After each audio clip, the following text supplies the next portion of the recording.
Metroid Prime 4. It's been a minute since I talked about Beyond, and today I want to talk about it with, I think, the most challenging topic for the series, which is weird because there was a time where this series was considered an open world experience. Now, Metroid Prime 4 Beyond, that game is coming soon. What we've seen of it was enough to let us know there's a brand new Metroid Prime game coming, but they didn't really tell us how this game was going to play when it came to the world design and things like that. Will it be one planet? Will it be multiple planets like in Prime 3? We do not know. I personally wanted to be the latter, but I know there's many of you who wanted to be the former, and that's okay. That's okay.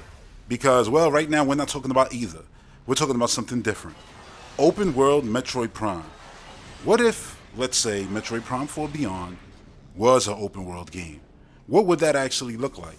And what do you do in order to keep the Metroidness of it all while opening up the world to players playing it however they want to play it? See, that's nothing new to Metroid. Again, let's go back real quick because before I get into talking about the fact that Metroid games are always played with a bunch of the audience trying to break the game and sequence out of things that are made to go in a certain sequence, so then sequence breaking became a thing. Gamers have been trying to play the game in a way that I'm pretty much, in a lot of ways, going to describe an open world Metroid game playing. So before we get to that, let's go back real quick. What do I mean by there was a time when Metroid games were considered open world? Well, okay, at the beginning, right, with the NES, when you played Final Fantasy and you played The Legend of Zelda and you played Metroid, the game that, unlike all the other 2D games we were playing at the time, from the, movie cash grab beat 'em ups to the main mascots of the time, you were going in one direction and one direction only. Okay? You was only going right. And that was the right way to do things. And then Metroid came along and it was like, well, you can do it that way or you can do it like this. And Samus said, pretty girls walk like this, and went the other way. She went left and got her morph ball. And then she went and proceeded to go up, down, left, right, visit places, return to places, and not because you got a game over, so you're starting from zero, and you got to start and go through the whole game again to get to the proper castle and not the wrong castle where Peach is not there, you know what I'm saying? No, no, no, no, no. This was something different. This was something new. She was going to do things differently. And when you're going around this giant world, and much of it is closed off to you, today, gamers will say, it's not an open world, because the world's not open to you. You have to unlock the world as you go. That's not a real open world game. Open world is a sandbox where you could do whatever you want. And I'm like, yeah, time changes things. But there was a time where Final Fantasy, that's like one of those long adventure games, those open world things. We really said that back in the day when we talked to each other about these games. They were described as the bigger games. And then, of course, as time went on, the World of Warcrafts and everything, oh, that's an open world. That's a shared world. The definition of these things change, but at a time, having your character, upgrading them, right, that sat even Zelda in the role-playing discussion. Like, Zelda was always described in old video game magazines as the RPG. It was just the action-adventure RPG. And I always understood it because, well, Link does a bunch of stuff, transforms into bunnies, and you know what I'm saying? At the time, I'm saying, and he gets all these abilities. He gets his heart up. That's no different from, getting your HP up in an RPG and things like that. And it's like, yeah, he has his magic abilities. This is just, not turn-based. It's just action. And then I always look at Samus kind of like, yeah, it's a RPG too. If Zelda is too, and that conversation had to be had. And then things started getting separated more. But those RPG elements of upgrading your character is tried and true to Zelda and to Metroid. That's why when I talk about Metroid abandoning the lose everything, I never talk about abandon losing everything, but then you're not gaining new things. No, I'm always saying, keep everything we got and then build on it, because you still want that growth, that, what makes an RPG a RPG, which is you get stronger as you go. You get new beams and abilities that end up taking out enemies that before were sponges for you. Now you're taking them out with one attack. The RPGs, Zelda, Metroid, they all had that in common. So, yes, in a way, Metroid it's still that, right? It's still that open world game. It's just one where you have to open the world up to you. But once it's open to you, the game isn't done. No, a lot of the time, even after you beat the boss, the open world is now open for you to traverse with your abilities. You can get to anywhere and everywhere. The nook and crannies of it all, things that you couldn't access before because you didn't have the morph ball. Maybe you had the morph ball, but there was a wall there, and that wall needed a power bomb, and you didn't have that. But now you got it. Now when you traverse this open world, you're going through everything, defeating enemies still, but now quicker than ever, and finding all the secrets to 100% complete the whole world and collect everything in this place, this open world experience. So I say all that to say, Metroid has always been open world in a sense. Whether you stand by the old ways that I just described, or whatever the case you may feel, you might feel it's not, but it is. It's a game that throws worlds at you. I played through Jedi Survivor right this past week and finished the whole game, and I still got areas that I got to go and collect things. And I was in one area where I had like 72% of it done. And I just started going to all the area, looking at the map. I had green door here. I couldn't go through that. Now I could get through green doors. Oh, look, there's an area over there I couldn't reach. I'm sure there's things that I got a hook shot to, which I couldn't do before, but I can now. So I got these new abilities. I got abilities to open doors that I couldn't open, throughout the whole experience. So I go through it, and I got it now to like 93%, that area, and that's one world. Because the game is very much set up like Prime 3. And it's very much a Metroidvania experience. You're gaining abilities, you're getting stronger. DB gets his stems, and I went from having only 2 stems when the game started to having over 10 when I finished the game. And so that's your health, like in Metroid, or hearts in Zelda. Then you get all these different abilities. Like I said, in order to traverse, in order to fight, you got skill trees and all that stuff.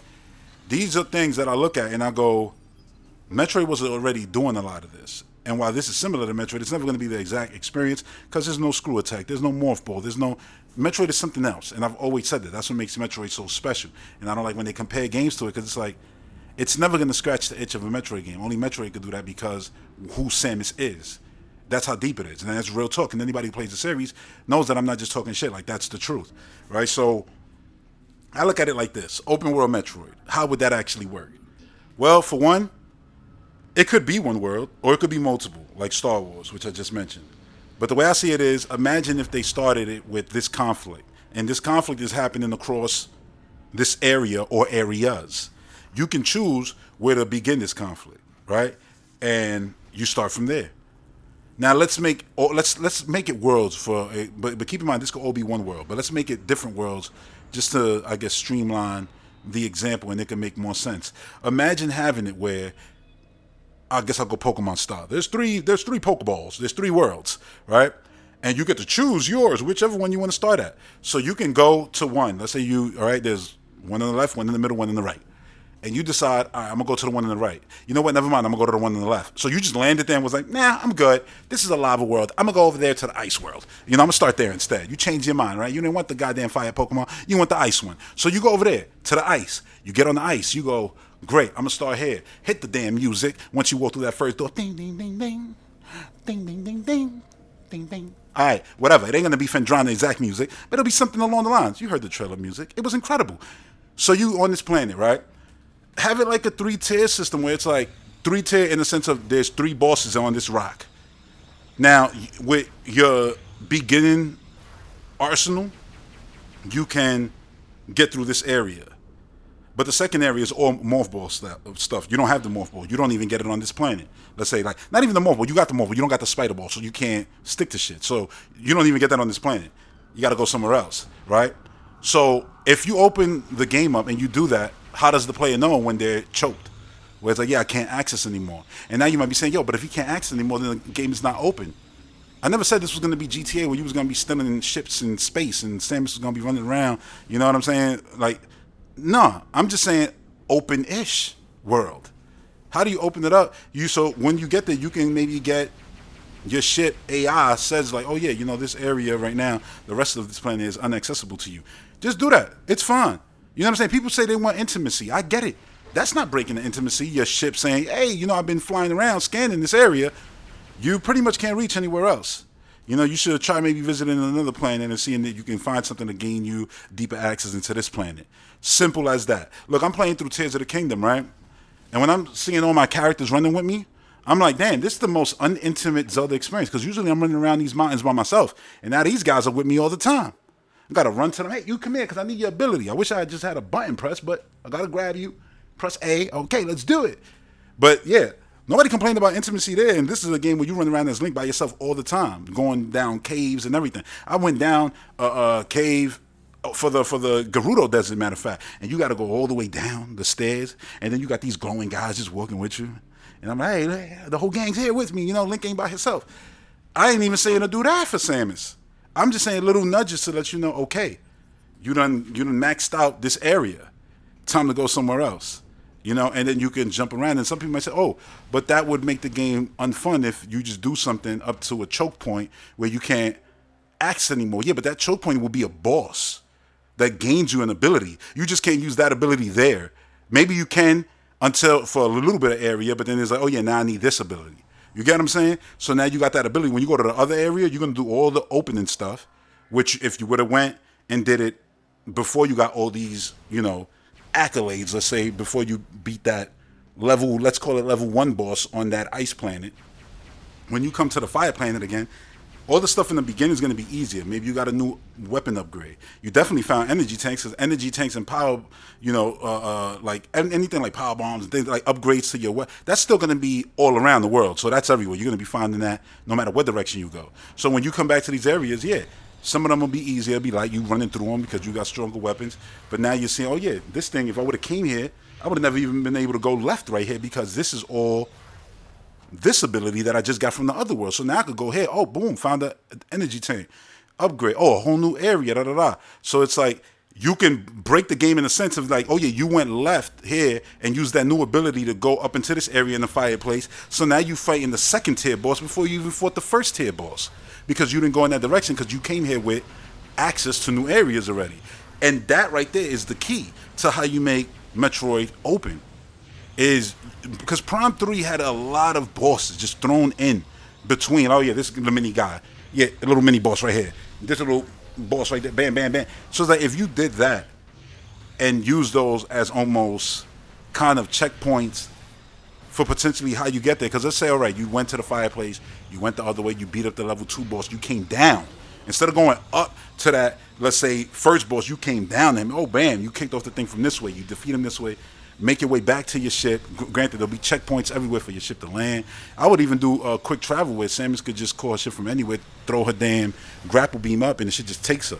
You know, so you can get around the world quicker and make things, because you want to do that. You want to. That's what I loved about Star Wars, was being able to go to any little prayer point and just, all right, let me just jump from here to here to here to here, and you know, figure shit out. What's over there? What's over there? What's over there? So Metroid did the same thing with Prime 3, where it was like, all right, you have this place that has multiple elevators, so you get quicker access to different places. But then you get even quicker access once you find a place where you can, you know, land your ship. So I can see stuff like that all throughout the game. But like I was saying, if you're in this fireplace, you beat the level 2 tier, the first tier, but now you can't get to the third, so now you go to the middle world. You went to the fire, you went to the lava, now you're in the jungle. All right, yeah, I know, generic 3 elements right here, right? So you in the jungle now, and now you blowing through that whole area, like, I mean, like it's light because you got all these different abilities. That's one way you could think of it. But also the game could be smart enough to know once you get these abilities, now we start spawning these enemies, and the way to do it is story. I didn't mention anything with story. How do you handle story? Well, one of my favorite moments in the entire Metroid Prime series was when you finally landed on Aether, right, in Metroid Prime 2, and when you finally get to the abandoned Galactic Federation ship there, and you seeing, you know, there's nothing there, but then Samus goes and scans their logs and sees footage of what transpired here, and you see the Eng come out and slaughter all of these Federation troopers the moment that they landed. Now as you progress through this area, you start seeing the zombies of these fallen, you know, potential comrades, right? Like you're fallen people, you know what I'm saying? They done right here, and they're zombies, and now you got to be, you know, obliterating them, and then you run into the Eng, and all hell ensues. But what you need to focus on there is scanning and then getting a video feed. That's how you tell your story. Zelda, they put teardrops all over Tears of the Kingdom, and I love that in this game, Tears of the Kingdom, they highlighted where the memories were versus them just being in random spots that you have to get super close to them for the floor to start glowing. Here, from a mile away, you can see, oh snap, there's, a giant tattoo on the land over there. Let me go over there and get, the story pushed forward. And so Metroid could do things like that also, where it's like when you get into a point where it's like a choke point, oh yeah, this room you can't, you know, advance because you don't got a certain ability, but there's something to scan here, and you scan it, video log. So then you'll have regular small scans that give you cool detail, what we love of Metroid Prime series and the scans, but then you have some that are crucial scans that push the story forwards, and so you see video footage of what happened here, video logs of what happened here, things like that.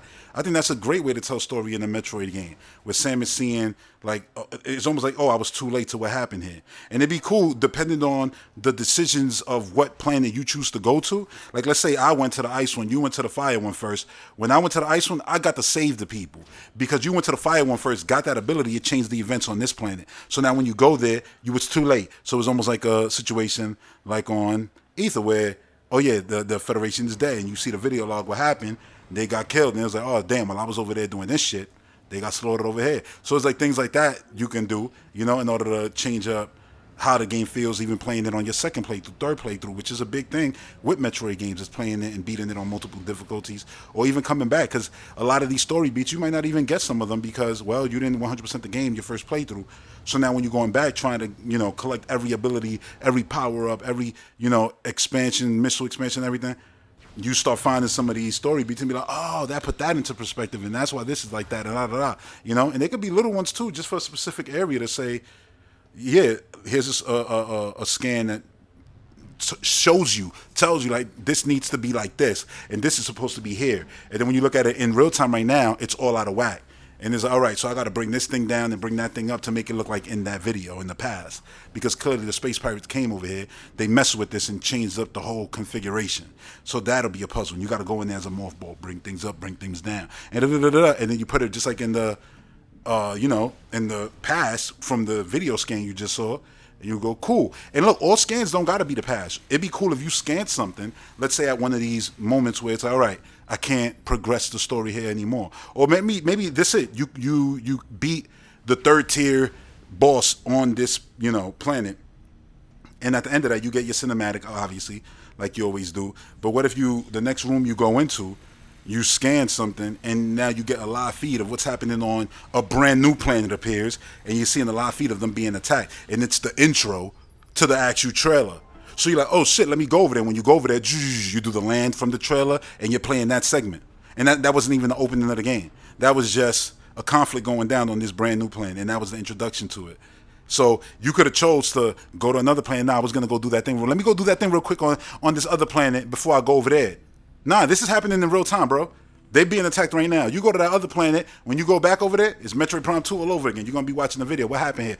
They destroyed everything. They came. Look, they was trying to run with the thing. The damn black hole looking thing in the back of the Metroid logo, which we see. It looks like two scientists are trying to like run it out that room when the Space Pirates bust in. Like, yeah, you see that happen, but because you're not there, yeah, they got them, slaughtered them. They took the thing. They gone. So now you got to complete that area to figure out where did they go from here. Versus if you would have stopped it, there would have been no from here. Or maybe they would have took it, but at the events of the third tier boss on that planet, it would have been a situation where Samus lose. They still got the thing. Now you got to go find them on this planet or whatever the case may be. But you can see how you can have this, not linearity, but a way of having structure to the openness through video logs, through power-ups and abilities, and how you progress forward. I think, and again, having cues when to tell a player, yeah, you're stuck here. Because you don't want people, I can figure out this part. You're just going to waste man time walking around. Your ship could tell you, yeah, Samus, it appears you've exceeded the areas you could reach with your limited, power-ups and stuff like that. So come back to the ship and let's figure out somewhere else to go that'll maybe help you find abilities in order to gain deeper access into this, giant maze of a planet. Things like that, I think that'll be great. You know what I mean? And look, I get it. People want their Metroid to be Metroid, but what about that doesn't sound like Metroid? It's still going to be you looking for stuff, you upgrading yourself, multiple planets, different locations. And again, this could all be done even on one planet. It could be different biomes on the planet. And you could just change the planet from fire, grass and ice to fire area, fire, ice area, grass area and things like that, biomes or whatever the case may be. Anything like that, and just because it takes place on that planet doesn't mean, again, oh yeah, you got to fly up into the sky and go to the ship that's hovering the planet. There's a pirate ship up there. It has a whole base, so that's a whole other area, like, and it's just there floating. Maybe you could crash it down like you did in Prime One into the land, and then it's like, yeah, that area up there is down here now, all destroyed again. Like they do that same kind of thing. There's a lot that they could do, because even this that I just said right now, that can happen on one of the planets, even if it's multiple planets. Because that's just set decoration. At the end of the day, things are always, kind of separated in Metroid games. So yeah, I like the the visual dressing of making it feel like Samus is this epic bounty hunter going from planet to planet and helping all these different kind of alien races and things like that. I think that's amazing. So yeah, that's basically all my thoughts on Metroid being open world. It is possible to do it. You know what I'm saying? It really is. They can do so many things to streamline traversal and everything. They can make every save station, way to traverse the planet, just like almost what Calrissian does in Fallen Order, and Jedi Survivor. Like, I could see that being a thing. But again, I love Samus having her ship, docking it, and having that. Oh yeah, I got this different area where I can, do my thing at, and easily get out of here, easily come back and again, do my thing, find some stuff, and easily, whoop, I don't got to go through the whole, let me go through this elevator, this section, climb through here, swing through there, screw attack through that. Okay, I'm back at my ship now. I could get off this thing. Like, no, they streamlined everything so nicely, and yeah, I could just see them building on that, and that's what I want more than anything. I want Metroid Prime 4, and I want Metroid Prime 4 to be built upon what came before. Not, oh yeah, let's just do it again. I want more. So if that means that Retro decided, yeah, you know what? That's actually what we're doing. We're doing this open world thing. I'm cool with it. And look, I don't want every game to be giant open world games, 100-hour games. I don't, and that's not what I'm asking for here. I'm just saying to make the exploration and everything more open to us as players. I think that goes hand in hand with what Metroid actually is. And with that, I'm done, and I'm gonna turn it over to you. Like, what do y'all think of this? Like, this entire idea. I would love to know y'all thoughts. What would you change? What would you add? If you just want to comment and say, yeah, I don't want open world Metroid, that's fine too. But let me know what you think. I hope you enjoyed this video. Thanks for subscribing. Shout out to my Patreon, and yeah, shout out to y'all who watched this. Give it a like and all of that. I appreciate it, and I'll see y'all on the next one. This has been NX Beyond.